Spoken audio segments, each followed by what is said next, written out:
I want to mention these two individuals here, these two children, I refer to them as girls on the YouTube side of things. I have zero doubt this individual here is wearing a wig and this is a little boy. Can't say it on the YouTube side of things. YouTube is very strict. They will remove your channel if you go in that direction. This one here is very questionable as well, but this one here, I have zero doubt this is a little boy and this is a wig, and obviously coached actors involved here. And this individual here is the handler for these two. Without further ado, let's get to it with this fake phony show. And obviously, these two are nothing more than coached actors reading off a script, reading off a teleprompter. I have zero doubt. Let's get right to it. Still lots to cover with the whole Charlie Kirk saga, and this one takes the cake when it comes to this bizarro world and what is put on television programming. What you see here is the aunt of these two children, and her name is Tiffany Barker. And the two nieces, right here you have Mia Grant and Ellie Steele. And the media constantly pushing the propaganda, putting children on the spotlight on the world stage when this is completely obviously unnecessary. And these two look like something out of The Shining. Just, again, a very bizarre world was presented on television programming. Let's get right to it with this very strange interview conducted on ABC's Good Morning America. We're joined now by Tiffany Barker and her nieces Elle Steele and Mia Grant, who were all in the audience yesterday afternoon. Thank you for joining us this morning. I know it's been a difficult day for all of you right now. And Tiffany, let me begin with you. Just tell us what you remember about the scene yesterday. It was horrific. There was one shot that rang out, and everybody instantly looked around and then fell to the ground. People saw Charlie instantly get shot in the neck. And I'm going to point this out real quickly. You see the audience at the whole scene in Utah, and it's not the largest crowd in the world. It's not a small crowd either. But at the same time, you should be able to identify the individuals that claim that they were there. If they're there, they should be seen, because it's going to be noted that one of the girls state they were 15 feet away from Charlie when this went down. So if anybody can spot them in the front row, that's where they should be if they're only 15 feet away. But nonetheless, I wanted to point that out, which is mentioned a bit later in this footage that's presented with the whole scene. Let's continue on. Shot in the neck, and everybody fell to the ground, and then people started running and got run over. And I was with my family. We had 16 of us there, so 5 adults and like 11 children. And we instantly got separated. We're trying to find everybody, and we had amazing Good Samaritans that grabbed kids. One took my niece and took her to her apartment. Very strange to bring someone's niece, her niece, to an apartment. It kind of reminds me of that one event in the Northeast from years ago with the individual named Gene Rosen bringing children into his home after that event as well. Just very strange, very bizarre. 6 children. They were sitting there. And I had no idea why they were there. And I went down there, and there was that school bus driver, and she said, "There's been an incident." And I said, "Well, just come in the house." And that's how it started. I brought him in the house. These are the stuffed animals they had, and one of the little girls said, "This is my name." I think her name was Emma. Continue.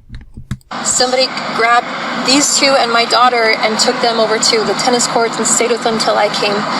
It was a super awful tragedy, and there were really good people that stood up and supported each other, and it was actually really powerful to see that. Elle and Mia, I can't imagine how scared you must have been yesterday. What can you tell us about what you all remember?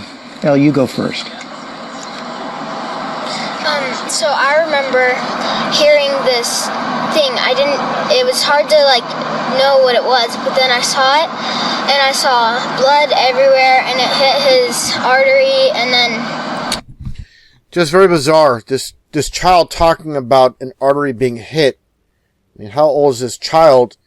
And specific information being released being stated here just, again, doesn't pass the smell test with all these type of events.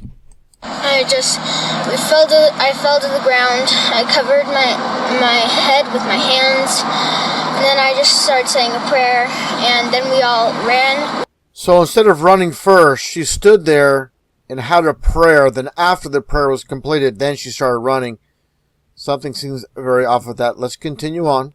And we ran away and then we met at the tennis courts, and then we couldn't find anyone. It was just me, Mia, and then my other cousin Bella.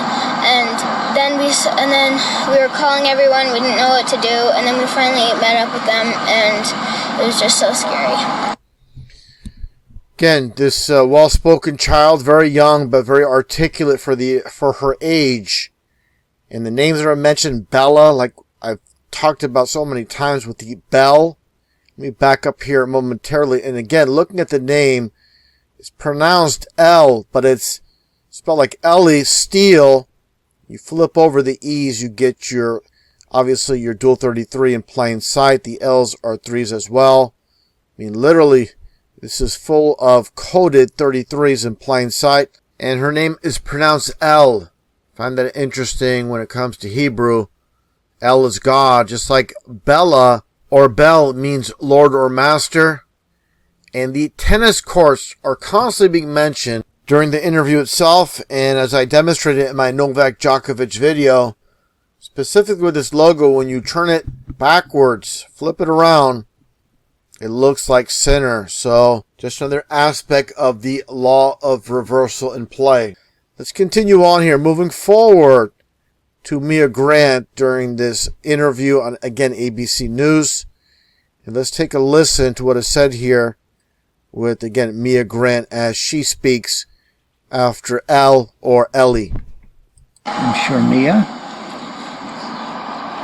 I remember that we were like 15 feet away. I gotta stop right here. 15 feet away. So specific with the numbers. And again, like I showed earlier, if you're 15 feet away from what went down, where are the individuals that we see on the screen anywhere around here? We have to really zoom in here to get a good look.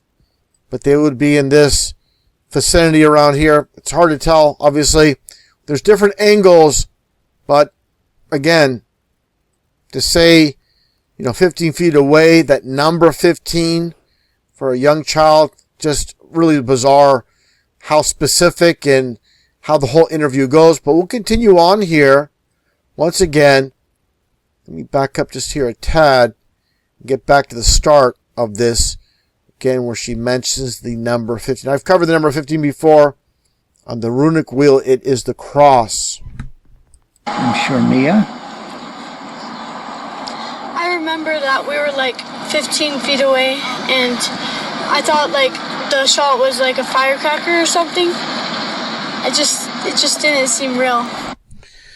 Firecracker didn't seem real. This is a constant over the years with these events. After that, we went like behind where Charlie Kirk was, and then we were meeting up at the tennis courts and trying to find everyone and get everyone together. And Charlie Kirk was such a good guy. I'm gonna miss him so much. I've always watched all of his videos, and I can't imagine what you all America's went gonna miss Charlie Kirk. Yeah, and definitely. From the truck to the tree stand, across the lease or across the continent, the Rev XTD goes where the hunt. This is not scripted. We can tell that by the reactions and the way they speak, the wording. Obviously, this is organic. Nothing suspicious whatsoever with the Aunt Tiffany Barker and these two young females. Give me a break. This whole thing is just bizarre, beyond bizarre in this bizarro world.